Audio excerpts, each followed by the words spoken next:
Xin chào các bạn, mình là Xuân Tài đến từ kênh MMF Forex. Hôm nay mình sẽ hướng dẫn các bạn cách cài đặt và sử dụng cái phần mềm MT4 trên máy tính cũng như là hệ điều hành iOS. Còn MT5 và Android thì các bạn có thể tự tìm hiểu hoặc có thể mình sẽ làm một cái video khác để các bạn tham khảo nhé.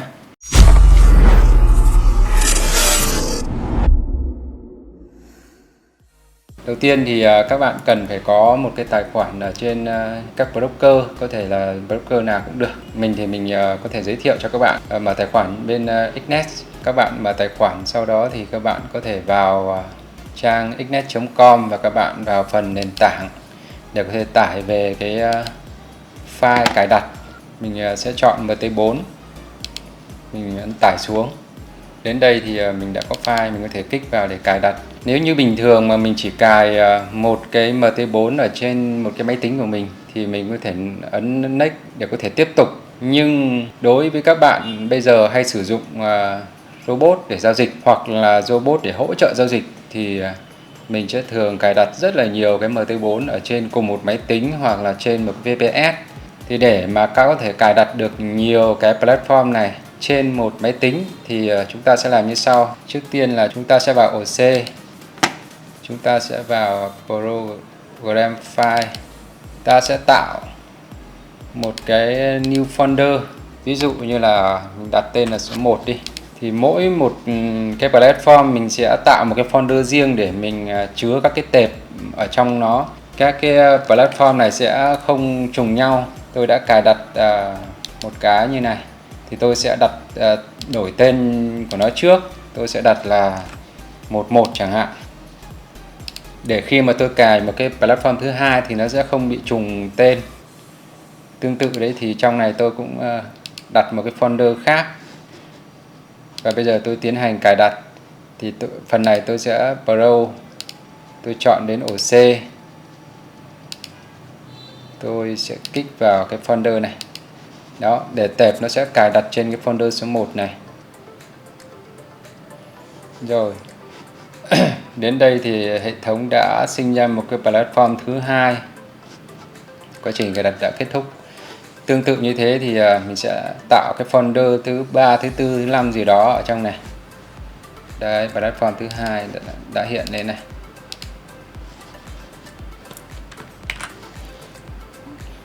Bây giờ tôi sẽ đổi tên ở đây là số 2.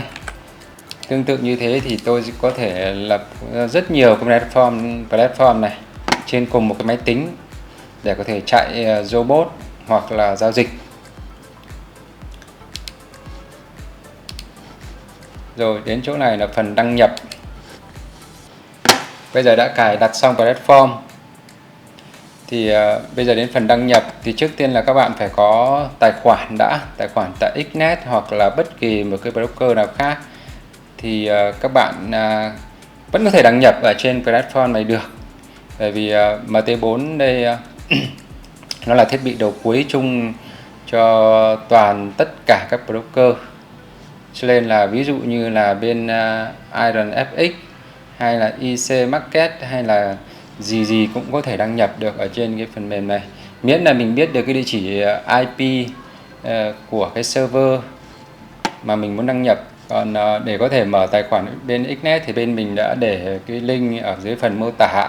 Các bạn có thể mở qua đấy để ủng hộ kênh bọn mình nhé. Nếu khi mà các bạn đã có tài khoản rồi, mình ví dụ đây, tài khoản này, mình sẽ vào cái phần account info này. Đây là số tài khoản và đây là cái phần server.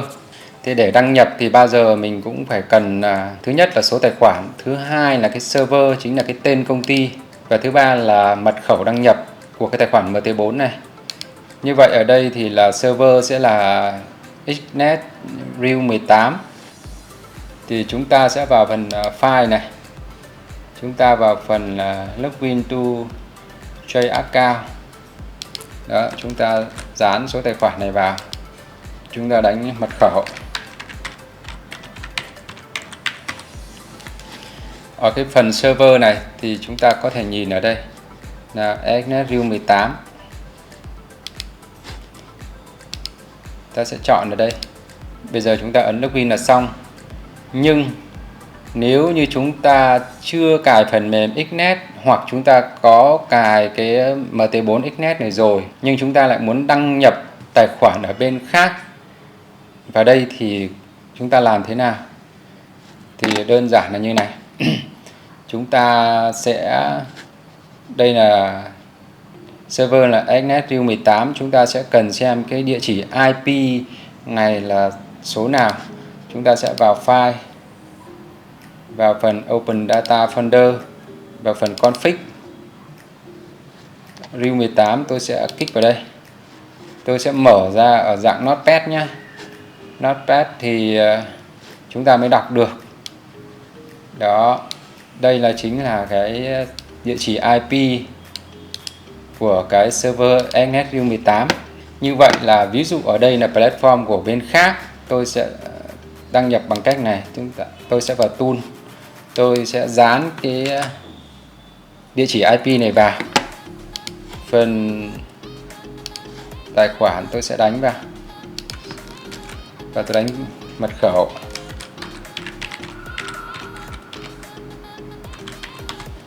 Bây giờ tôi sẽ ấn OK xem có đăng nhập được không nhé. Đó, như thế này là chúng ta sẽ đã đăng nhập được. Bất cứ một cái tài khoản của một bên nào đó đều có thể đăng nhập được. Sau khi đăng nhập xong thì giao diện nó sẽ như thế này. Đầu tiên là chúng ta sẽ vào phần Market Watch này. Đây là bảng giá. Chúng ta kích vào đây hoặc chúng ta ấn Ctrl M. Đó, chúng ta sẽ ấn Show All lên để có thể hiện lên tất cả các cái hàng hóa, các cái danh mục hàng hóa mà chúng ta có thể giao dịch được ở trong cái broker đó. Chúng ta có thể kéo rộng ra. Ở trên này thì chúng ta sẽ nhìn thấy bid ask này, hoặc là kích chuột phải và chúng ta sẽ kích vào spread đây để nhìn được spread là bao nhiêu. Vàng bây giờ đang là 20 đô một lot ạ. Chúng ta sẽ có thể xem được time để xem thời gian như này thì bao giờ thì đến cái cây nến 1 phút hay cây nến 5 phút hay cây nến 1 giờ. Bây giờ tôi muốn mở một cái chart vàng mới, tôi sẽ ấn chữ X, vàng là XAU. Tôi sẽ kích vào phần chart window. Khi mở ra thì nó sẽ ở dạng thô như thế này. Thì chúng ta sẽ kích vào cái dạng biểu đồ hình nến như này. Sau đó chúng ta kích vào zoom in để phóng to lên. Thông thường thì chúng ta xem hình nến là sẽ dễ đọc được cái đường giá của nó hơn. Chúng ta sẽ kích vào cái grid này để nó bỏ cái lưới đi cho nó dễ nhìn. Đến đây rồi thì chúng ta sẽ set một số các cái indicator để cho nó dễ nhìn. Thì tùy vào mỗi người, chúng ta học đến đâu thì chúng ta có thể sử dụng. Thế mạnh chúng ta là cái gì thì chúng ta sẽ sử dụng những indicator đấy. Ở đây chỗ phần này là 1 phút này, mỗi một cái nến là 1 phút này, 5 phút này, 15 phút này, 30 phút. H1 có nghĩa là cứ 1 giờ sẽ sang một cái cây nến mới. Ở đây là H4 là 4 giờ. Ở đây D là daily là 1 ngày. Đây là 1 tuần một cây nến. Đây là 1 tháng một cây nến. Mỗi một cái khung thời gian này nó đều có một cái giá trị riêng của nó. Chúng ta có thể đổi hình của những cây nến này cho nó dễ nhìn tùy theo sở thích của mỗi người. Chúng ta có thể kích vào màn hình, chúng ta ấn Property. Đây, trong phần này thì chúng ta sẽ lựa chọn lại những cái màu nến mà chúng ta muốn này. Thì chúng ta sẽ thay đổi cái màu xanh, màu đỏ. Ví dụ cây nến giảm chúng ta có thể chọn màu đỏ, cây nến tăng chúng ta chọn màu xanh. Tôi thì tôi quen như thế này rồi nên tôi sẽ để nguyên như này. Bây giờ chúng ta sẽ lấy một số những cái indicator cơ bản ra nhé. Chúng ta sẽ kích vào cái phần Navigator này. Trên bàn phím là Ctrl N đấy.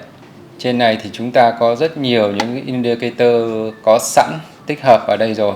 Hoặc chúng ta sẽ có thể tải những cái indicator khác mà chúng ta biết ở trên mạng hay là ai đó cung cấp cho chúng ta thì chúng ta sẽ tải về, chúng ta có thể cài đặt vào đây.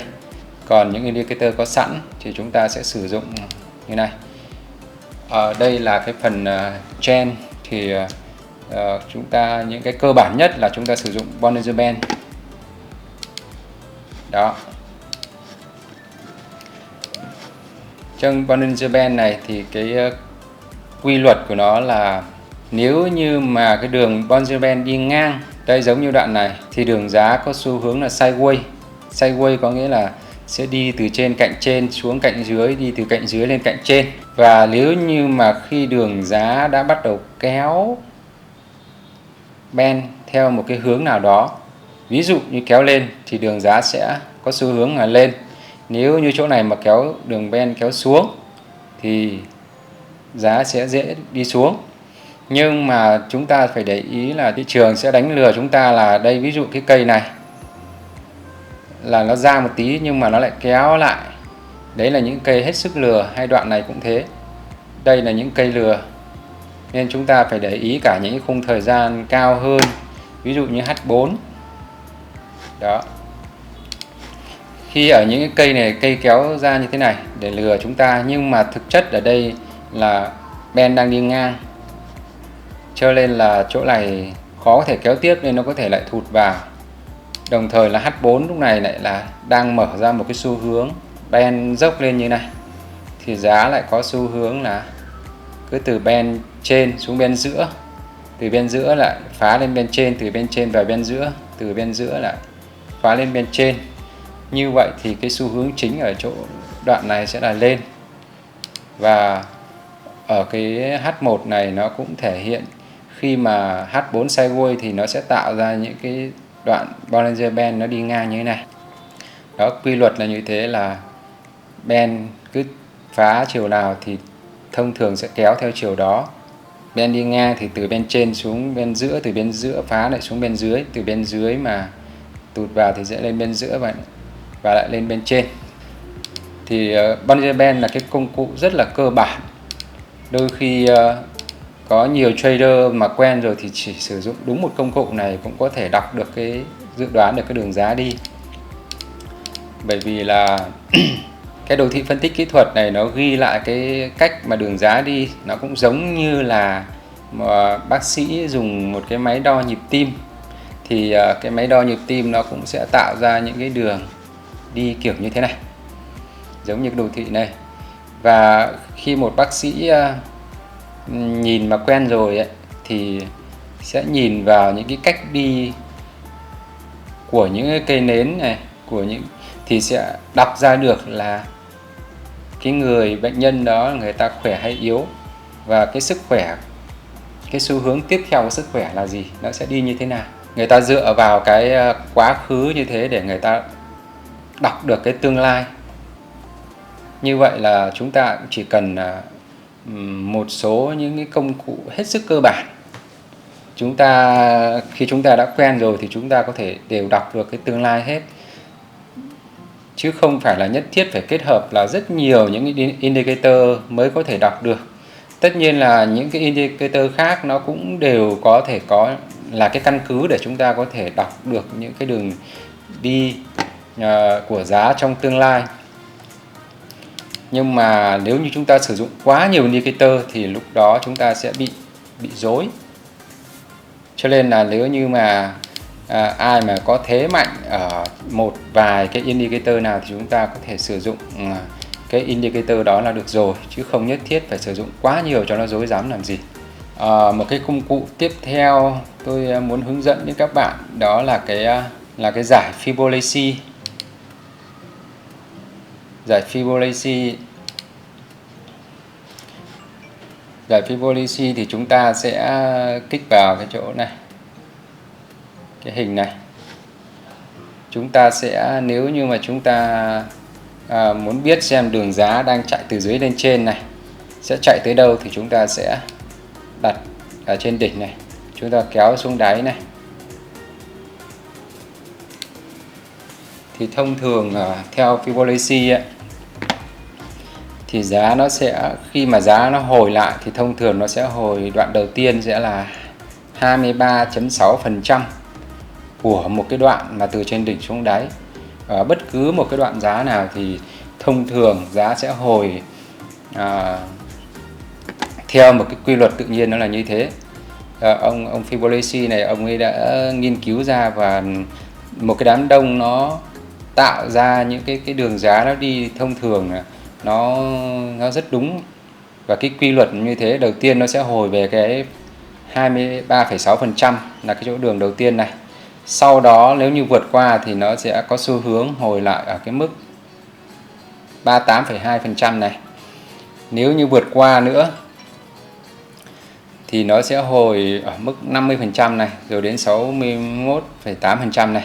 Và hiện tại thì giá đang hồi ở ngưỡng là tới 38,2% này.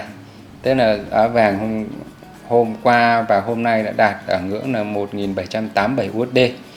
Thì khi mà nó tiếp cận lại những cái điểm mà như thế này, đó, mình phóng gần ra thì nó cũng gần tới thôi, thì nó sẽ có những cái phản ứng nhất định. Đó, hôm qua nó tới đây chắc tầm độ 85, 86 gì đấy. Nếu như hôm nay nó chạm vào 87 thì thông thường nó sẽ tụt lại. Ngày hôm qua gần chạm tới thì nó đã tụt lại xuống đây rồi. Đó, chúng ta sẽ kích vào cái đường gạch này để chúng ta đo. Đó, 86.4 thì lập tức là giá sẽ bị đẩy xuống tận tới 68. Và do là nó chưa tiếp cận cái mốc 87.9 này, cho nên là nó vẫn đang có xu hướng là muốn test lại. Đã test lại khu này được 1, 2 lần này, lần thứ 3 này nó đang bị đập lại. Thì chúng ta có thể sử dụng cái giải Fibonacci này để có thể dự đoán cho những cái mốc cho những cái đoạn ngắn hơn. Nếu như bây giờ mà giá nó sẽ quay xuống, tôi sẽ xóa nó đi, tôi sẽ kích đúp vào cái này, tôi ấn chữ Delete, tôi sẽ xóa đi. Và bây giờ tôi sẽ, nếu như chỗ này là lập đỉnh rồi và giá sẽ quay lại thì cái mốc đầu tiên nó quay lại là chỗ nào, chúng ta sẽ đặt bên dưới này và chúng ta sẽ đặt vào đỉnh này. Như vậy thì chúng ta sẽ biết được cái mốc, nếu như giá mà xuống thì nó sẽ quay lại cái điểm đầu tiên là cái điểm này, là khu 1747. Và nếu như tiếp tục mà nó phá nến, nó nằm dưới cái mốc này, thì cái nến sau nó rất dễ có thể lại về mốc này, rồi những mốc này. Đó là cách sử dụng cái Fibonacci này. Thì chúng ta sẽ áp dụng cho những cái đoạn khác nhé. Thì tùy các bạn thôi. Các bạn muốn những cái đoạn nào thì các bạn có thể sử dụng. Để mà chúng ta xem được cái lệnh giao dịch của chúng ta thì chúng ta có thể ấn vào đây này, phần terminal này, hoặc là ấn Ctrl T. Đấy. Để chúng ta có thể xem được những lệnh chúng ta đang giao dịch.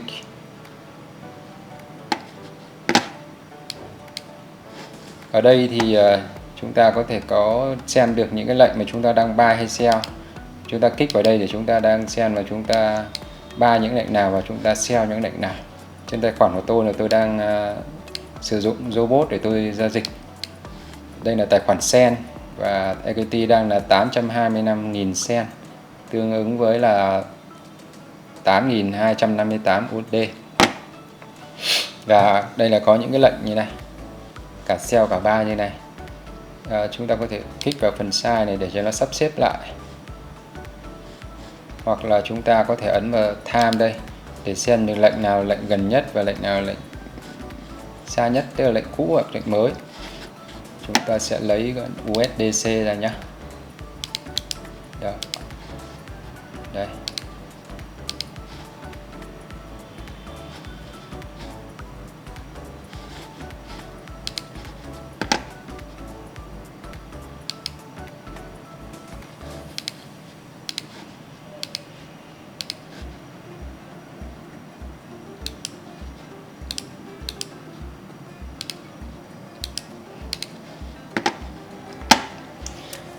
Trên cái cửa sổ terminal này là cái cửa sổ để chúng ta xem những cái lệnh chúng ta đang mua hay bán này.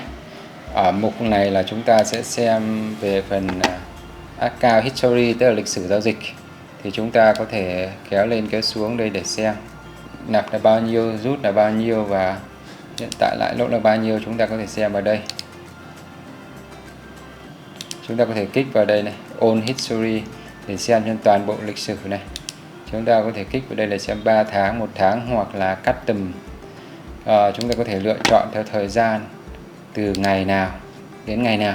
Thì chúng ta có thể xem chi tiết ở đây trong lịch sử giao dịch. Ở bên này thì có phần tin tức của bên sàn để gửi cho mình nếu như có các tin tức quan trọng. Đây là phần signal. Phần signal đây là chính là cái phần mà các cái tín hiệu ở trên MQL5 mà một số các cái trader có kinh nghiệm người ta bán tín hiệu ở trên cái trang MQL5. Trang này là của MetaTrader 4. Thì chúng ta có thể mua tín hiệu ở trên này. Chúng ta có thể tìm hiểu. Giá thông thường thì cũng không đắt, từ 30 đô đến 49 rồi 45. Thì chúng ta cái đấy tôi sẽ hướng dẫn sau. Phần này là phần expert, là cái phần mà dành cho robot giao dịch, thì tôi cũng sẽ hướng dẫn sau. Đó, chúng ta sẽ sử dụng Ctrl T để có thể mở hoặc tắt như thế này. Đấy, tôi sẽ bỏ cái lưới giao dịch này đi cho nó dễ nhìn. Và tiếp theo ở đây tôi sẽ muốn giới thiệu với mọi người một công cụ để đọc đường giá, chính là cái đường để vẽ cái kênh xu hướng này. Thì ở đây nếu giá mà đang đi lên như này, giá đang đi lên thì tôi muốn biết đỉnh giá ở đâu trong cái kênh đi lên này, thì tôi sẽ đặt nó ở dưới một cái đáy thấp này. Sau đó tôi sẽ căn cho cái đường kênh xu hướng này nằm vào một cái đáy thứ hai của nó gần nhất, là chính là chỗ này. Sau đó tôi kích đúp vào cái kênh giá, đường kênh giá này. Tôi sẽ đặt chuột vào đây để tôi kéo. Tôi sẽ thả lên những cái đỉnh bên trên này, những cái đỉnh mà nó lập được ở đây. Đó. Nếu như mà giá mới đang giao dịch ở đoạn này, sau đó nó lập ở đáy ở chỗ này, thì tôi sẽ kẻ cái đường này tôi đặt ở hai cái đáy này và ở cái đỉnh của cái chỗ này. Thì giả sử như chưa có cái chỗ này, chưa có đoạn này, thì tôi sẽ đoán được cái đường giá nó sẽ tiếp cận ở trên cạnh trên của cái kênh xu hướng này. Đó, kênh xu hướng này. Như vậy là nếu như mà chưa có đoạn này thì tôi cũng sẽ vẫn có thể đoán được cái cây nến. Nếu như cây nến này mà lên thì nó sẽ nằm ở chỗ này. Đó, tôi sẽ kích vào cái đường này. Đấy, nếu như mà cây này mà chưa lên thì cây sau nó sẽ nằm ở chỗ này, thì giá của cây sau nó sẽ là ở chỗ này. Đó, thì đây là cách sử dụng cái đường kênh xu hướng này để dự đoán giá ở cái phần cạnh trên nếu như trong một cái trend đi lên. Ngược lại thì khi giá đi xuống thì chúng ta lại sử dụng cái đường kênh này kể ở hai cái đỉnh bên trên để dự đoán cái đường giá bên dưới. Với cái đoạn này giá nó đã lên cao hơn cả cái cạnh trên thì chúng ta sẽ kích vào và chúng ta dâng lên cạnh trên này. Đó, cạnh này thì chúng ta sẽ biết được cái đỉnh này, biết đỉnh này, biết đỉnh này. Và khi mà giá đang ở đây mà giá xuống,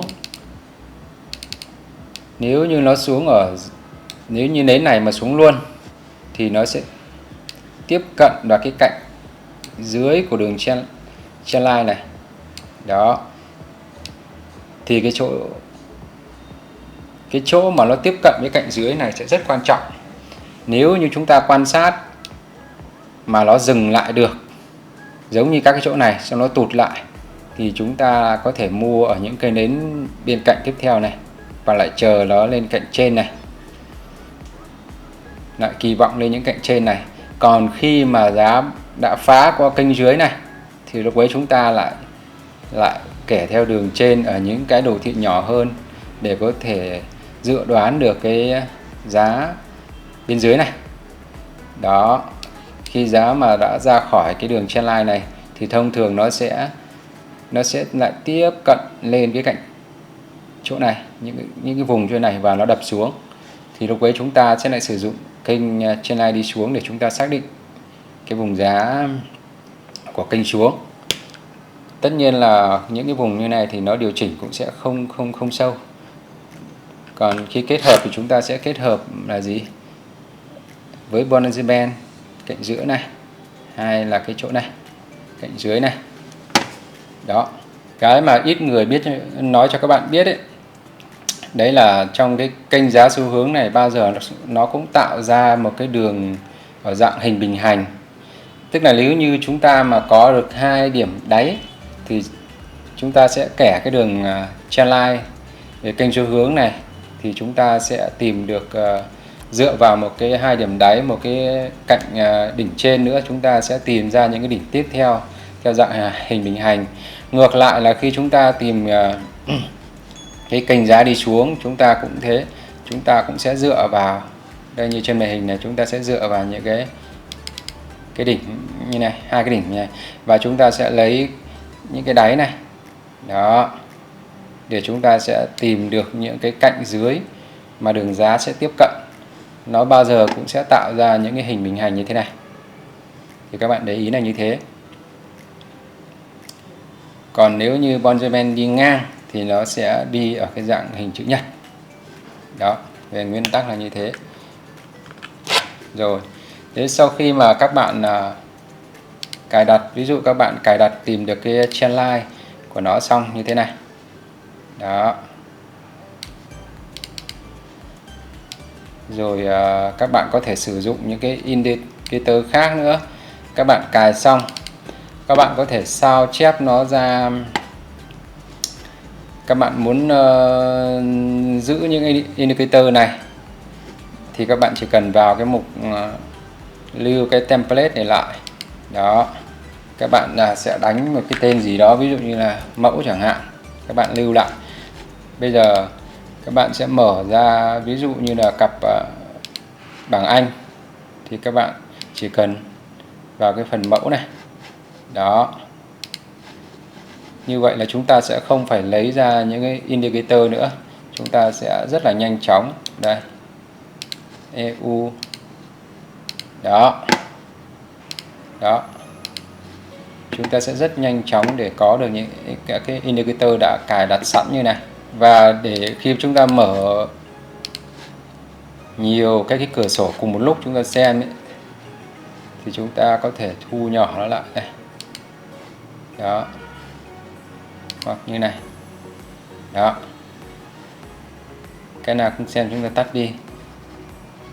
Đấy, trong mỗi cái thì chúng ta lại có thể kích vào, xong chúng ta chọn cái khung thời gian chúng ta cần xem. Đó, chúng ta có thể xem cùng một lúc như thế này. Và cái cặp nào mà đến những cái vị trí mà cần mua bán thì chúng ta sẽ kích vào để chúng ta giao dịch. Đó.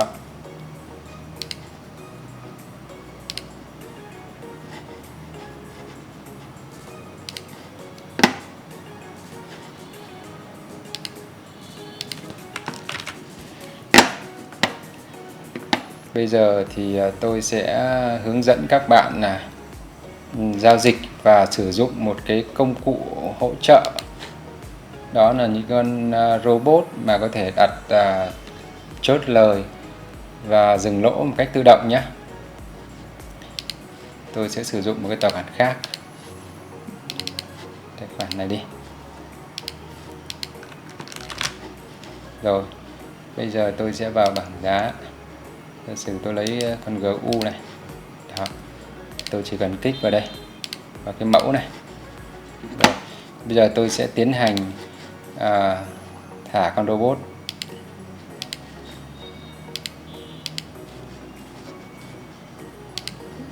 Đây, tôi có một con robot, tôi sẽ TPSL theo từng lệnh, hoặc một con robot sẽ TP hoặc SL bằng cách bình quân giá. Tôi sẽ vào phần file này, mở cái data này ra, vào phần MQL4, vào phần expert, tôi sẽ paste con robot vào đây, tắt đi. Sau đó tôi sẽ vào cái phần kéo xuống phần expert này, tôi sẽ ấn refresh. Đó, bây giờ con robot nó sẽ hiện ra đây rồi. Tôi sẽ kích vào đây, tôi kích vào cái chấp nhận cho nó giao dịch, chấp nhận vào đây. Đó, bây giờ nếu như đây là dừng lỗ này, tôi sẽ dừng lỗ ví dụ như là 10 pip. Ở đây là chốt lời 10 pip chẳng hạn, tôi sẽ dừng lỗ khoảng 5 pip. Đó, ở đây nó có cả cái training stop nữa. Training stop thì mình sẽ training stop mấy pip thì mình kích vào đây, điền đây, ví dụ như là training stop tôi muốn nó sẽ là 5 pip. Đấy, còn nếu như tôi không muốn sử dụng cái lệnh này thì tôi sẽ chọn fail rồi đi, còn có sử dụng thì chọn true. Đó, khối lượng lot thì nếu như các bạn muốn giao dịch số lượng bao nhiêu thì các bạn có thể đặt vào đây, ví dụ như là 0.01 lot. Đó, bây giờ ấn OK. Nhớ các bạn phải kích vào đây nhé, hai cái chỗ này, hai ô này. Bây giờ ấn OK. Bây giờ mình sẽ kích vào phần auto trading này. Đó, con robot này là SLTV theo từng lệnh một, nó đã hiện lên đây rồi. Bây giờ chúng ta sẽ mua bán trực tiếp bằng cái nút này, nút buy hoặc nút sell này. Bây giờ tôi sẽ thử nhé, tôi sẽ buy. Đó, nó sẽ tự động đặt SL và TV cho tôi này. Đó, SL tại đây, TV tại đây. Nếu như mà chúng ta muốn dâng cái khoảng cách SL ra, chúng ta sẽ lại kích vào đây, vào phần input này. Chúng ta sẽ không dừng lỗ ở 5 pip nữa, cho dừng lỗ ở 7 pip. Chúng ta sẽ ấn OK. Đó, nó sẽ dịch xuống đây cho ta. Tôi cũng sẽ đo cái chốt lời, tôi có thể đo ở chỗ này cơ, chẳng hạn là bao nhiêu pip thì tôi sẽ dâng nó lên. Đó, ví dụ như tôi sẽ chốt lời là 20 pip. Đó, đó, nó sẽ lên đây. Đây là chúng ta sẽ SL và TB cho từng lệnh. Ví dụ tôi sẽ vào một cái lệnh thứ hai là lệnh sell. Đó, thì SL nó sẽ nằm ở đây và TB nó sẽ nằm bên dưới, nằm ở dưới này. Đó, bây giờ chúng ta sẽ lại sử dụng một cái con theo bình quân. Tôi sẽ lấy một cái chart khác, mẫu như này. Đó, tôi vào phần navigator, tôi sẽ lấy cái con trung bình này ra.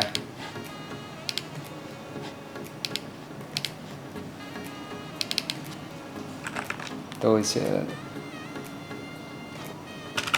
đặt chốt lời là 15 pip, tôi sẽ dừng lỗ là 10 pip.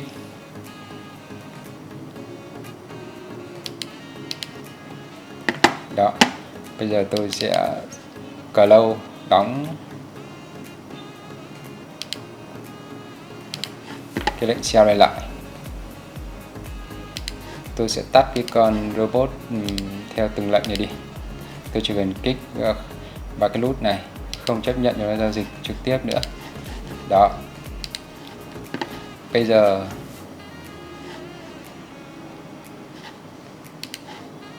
tôi sẽ sửa khối lượng nó thành 0.01. Rồi, tôi sẽ chờ giá nó qua cái chỗ này đi, tôi sẽ vào thêm một lệnh mới và nó sẽ tự động tìm ra một cái điểm dừng lỗ chốt lời cho tổng số lệnh. Đó, như thế này. Tôi sẽ vào thêm một cái lệnh khác. Đó, thì tất cả bây giờ là hai cái lệnh này con robot này nó sẽ tự tìm ra một cái điểm trung bình, bình quân để SL là 10 pip cho hai cái lệnh này tại một cái vị trí ở dưới này. Đó, còn TP thì nó nằm ở đây.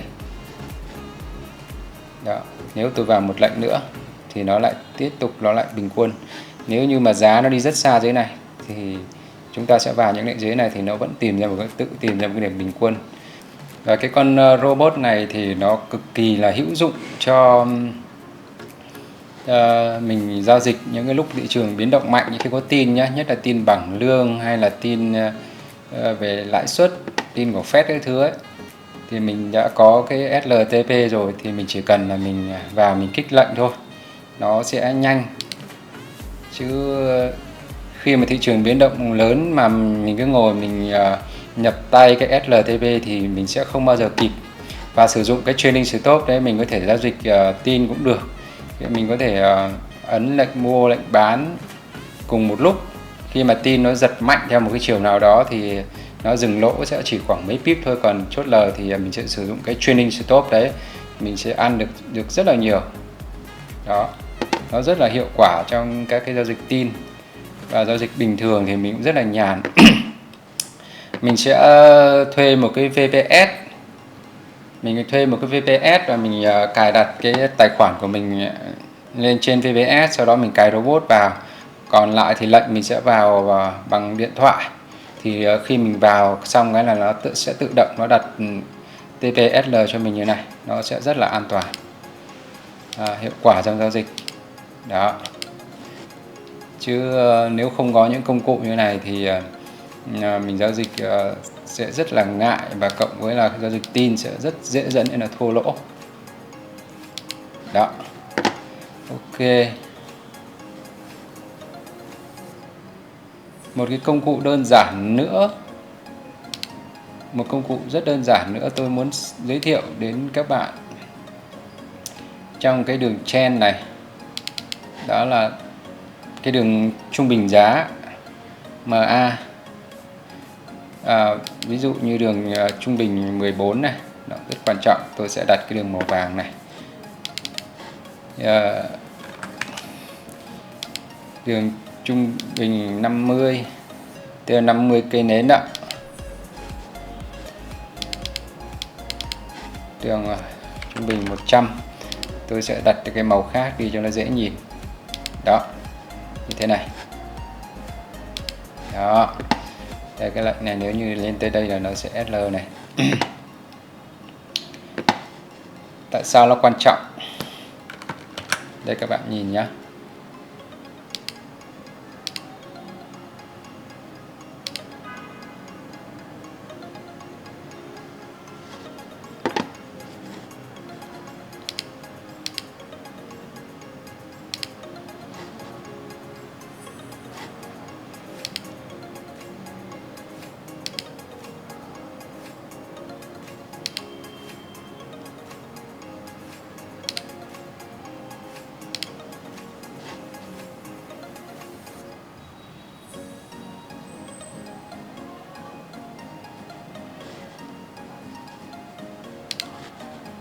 Tôi sẽ lấy cái đường 25.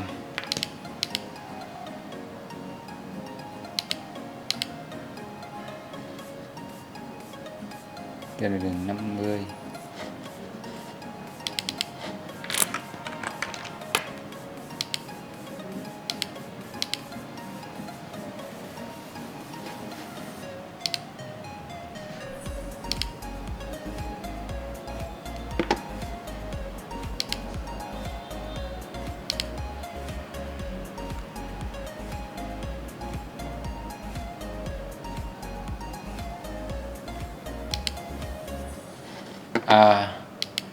Đây, sorry các bạn.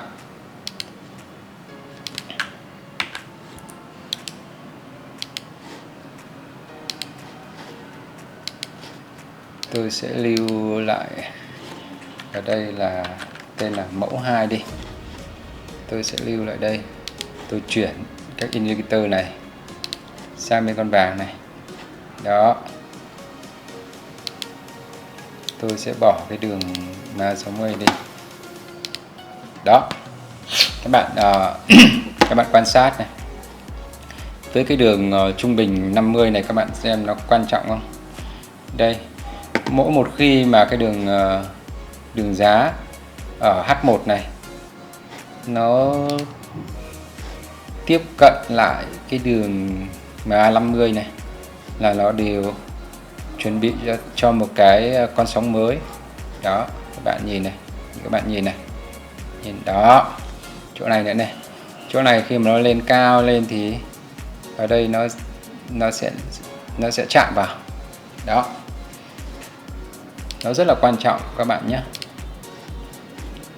Đấy, hiện tại là đường giá vàng này sẽ luôn luôn lấy cái đường MA50 này để tạo một cái, để nhảy một cái bước sóng mới nhé. Đó, đây, chỗ này này, khi giá xuống này, nó quan trọng như này, chỗ này thì nó phá qua thì mình lại mua tại đây. Đó, nhưng nó xuống vừa rồi thì mình lại xem xét mình bán. Đó, đây vùng này, đấy, đây khi mà nó vượt lên đây với cái đồ thị D này thì khi nó tiếp cận lại này, đó, cái đường 350 này nó vô cùng quan trọng. Đấy, và với cái đường giá hiện tại thời gian tới này thì nó sẽ phải tiếp cận chỗ này.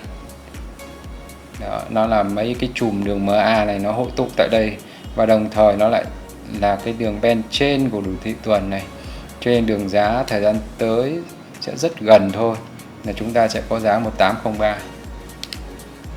Đó, chỗ này cũng nó sẽ trùng với cái khoảng chỗ MA14 của lũy tháng gì đấy, nó sẽ vượt qua một chút xíu. Cái đường này sẽ nhìn thấy nó hướng lên rồi. Thì tôi chỉ hướng dẫn các bạn mấy cái công cụ đơn giản đấy thôi, bao gồm Bollinger Band, bao gồm đường Fibonacci, hay là đường MA, hay là cái kênh xu hướng. Chúng ta chỉ cần biết đến thế thôi. Ngoài ra thì còn có cái đường RSI hay là đường stock thì mọi người cũng hay dùng, nhưng mà chúng ta cũng không nên sử dụng quá nhiều. Còn nếu mà để chi tiết sử dụng những cái chỉ báo stock hay RSI thì chúng tôi sẽ làm một cái video khác, thì các bạn có thể đón xem ở các video tiếp theo. Ở trên iOS thì các bạn cũng vào để đăng nhập tài khoản, các bạn vào phần cài đặt này, các bạn sẽ kích vào cái chỗ này, kích vào dấu cộng, kích vào đăng nhập với tài khoản đã có. Đây là phần máy chủ, chính là phần server ở trên MT4 ở trên máy tính á. Chúng ta có thể đánh ví dụ như là EXNet bao nhiêu đó, view bao nhiêu, view 18 chẳng hạn, các bạn chọn, các bạn để chế độ lưu mật khẩu như này nhé. Các bạn nhập số tài khoản MT4, các bạn nhập mật khẩu, sau đó ấn đăng nhập. Nếu như server ở với cái MetaTrader 4 ở trên iOS này, các bạn cũng có thể đăng nhập được rất nhiều các broker, rất nhiều các công ty khác nhau, ví dụ như là IC Market chẳng hạn. Đó, hoặc là FX Pro chẳng hạn. Đó, thì các bạn chỉ cần tìm cái server này, sau đó là các bạn kích chọn vào, ví dụ đây, đấy, bên E Global chẳng hạn, các bạn nhập số tài khoản, nhập mật khẩu, sau đó đăng nhập. Sau khi đăng nhập xong rồi thì các bạn sẽ vào cái tài khoản nó như thế này. Đấy, mục giao dịch là các cái lệnh hiện có, trong này sẽ thể hiện phần số dư, phần vốn, phần tiền ký quỹ là đang ký quỹ bao nhiêu cho những cái lệnh dưới này, phần tiền dư cho ký quỹ và mức ký quỹ. Phần dữ liệu quá khứ thì các bạn có thể xem ở đây. Các bạn xem dữ liệu, đây là dữ liệu trong ngày. Thế thì các bạn có thể xem dữ liệu của tuần, các bạn có thể xem dữ liệu của tháng, hoặc các bạn có thể tùy chỉnh từ ngày nào tới ngày nào.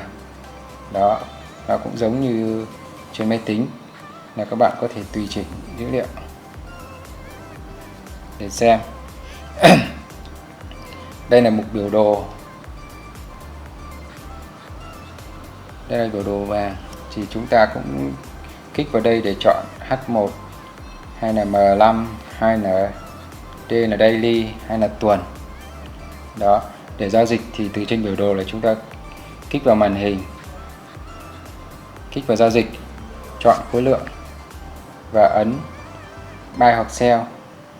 Đó, như đây là buy sell lệnh thị trường, còn ở đây còn có thể lựa chọn buy limit, sell limit, buy stop, sell stop để mình đặt các cái lệnh chờ. Đó. Ở mục phần giá này là chúng ta sẽ có bảng giá. Bảng giá thì chúng ta muốn giao dịch bảng giá thì sẽ có phần cao cấp và phần symbol này. Và phần cao cấp như này, chúng ta muốn lấy thêm một cái mã nào chúng ta kích vào dấu cộng đây. Mục forex này thì bao gồm các cặp tiền tệ, sẽ bao gồm vàng. Đó, mục crypto sẽ bao gồm các cặp về coin. Đó, indicator này thì cũng sẽ bao gồm các cái chỉ số đó để mình nhìn, ví dụ như chỉ số USD Việt Nam đồng này. Đấy, để mình xem tỷ giá nạp rút chẳng hạn. Đó, tỷ giá hôm nay còn nộp vào là 24.743 và rút ra là 24.692. Đó, tôi sẽ đăng nhập vào một cái tài khoản khác chẳng hạn. Đó, chúng ta có thể đăng nhập cùng một lúc rất nhiều tài khoản trên này. Rồi, thì ở đây chúng ta sẽ có cái dầu này. Dầu sẽ ký hiệu là oil. Dầu tôi đã lấy ra màn hình rồi, là US oil đấy. Đây là dầu Mỹ. Đó. Ngoài ra thì chúng ta sẽ có về phần stock là phần về các chứng khoán. Đây là các cặp chứng khoán này. Đó, chúng ta đều có tên hết ở đây này. Đó. Tesla hay là Coca-Cola. Đó, rất là nhiều ở đây.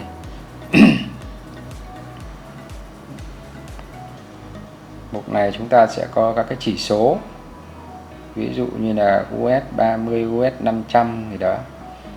Đấy, Franc Hồng Kông, Japan, chỉ số của các nước.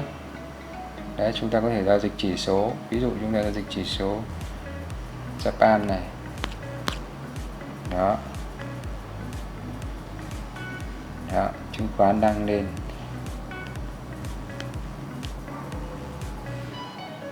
Đó. Ngoài ra thì chúng ta có thể thêm các cái công cụ bằng cách ấn vào chữ F này. Và mục cửa sổ chính chúng ta có thể chọn là Bollinger Band. Sau đó ấn xong là được. Rồi chúng ta có thể chọn Ichimoku hay là MA. Đấy, chúng ta cũng có thể chọn giống như trên máy tính. Chúng ta cũng có thể lấy những cái indicator này ra. Đấy, giống như tôi đang để những indicator đơn giản như này. Đó, và có thể giao dịch được rồi. Đó, tôi giải thích qua thêm. Đây là cái lệnh buy limit, là lệnh chờ sẵn. Buy limit thì sẽ chờ thấp hơn cái giá hiện tại. Tức là ví dụ bây giờ giá vàng đang là, giá vàng ở đây tôi xem đang là 1777, thì chúng ta chỉ có thể chờ mua được ở dưới 1777, ví dụ như 76, 75. Đó. Còn khi mà chúng ta muốn mua khi mà giá cao hơn 77 thì chúng ta sẽ sử dụng buy stop. Thì chúng ta sẽ đặt ví dụ như là 78, 79. Thì khi giá lên đấy nó sẽ tự động nó khớp giá mua. Ngược lại thì chúng ta sell limit là chúng ta sẽ phải chờ bán ở cái giá cao hơn giá hiện tại. 77 này chúng ta sẽ chờ bán ở 78, 79, 80 trở lên. Và nếu chúng ta muốn bán thấp hơn giá hiện tại thì chúng ta sẽ dùng sell stop. Như vậy là tôi đã hoàn thành cái quá trình hướng dẫn cho các bạn mới tham gia thị trường nhé. Còn các bạn mà đã tham gia thị trường này rồi thì chắc là cái video này nó sẽ không có gì hữu ích với các bạn. Còn các bạn mới thì các bạn có thể làm theo hướng dẫn và các bạn lập những cái tài khoản demo hoặc là tài khoản sen. Tài khoản sen thì ví dụ 100 đô thì mình sẽ có 10.000 sen. Đấy, 1 đô thì chúng ta có 100 sen để chúng ta có thể giao dịch thử, hoặc là dùng tài khoản demo cũng được để các bạn có thể giao dịch thử. Còn nếu như các bạn có nhu cầu mà thấy cái con robot đặt TVSL của mình nó hữu dụng thì các bạn có thể comment, hoặc là các bạn inbox vào cái nhóm Telegram của bên mình, và bên mình sẽ cung cấp cho các bạn miễn phí các bạn nhé. Xin chào các bạn. Các bạn hãy vui lòng bấm like, đăng ký kênh để xem các video tiếp theo của bên mình. Ok, xin chào và hẹn gặp lại.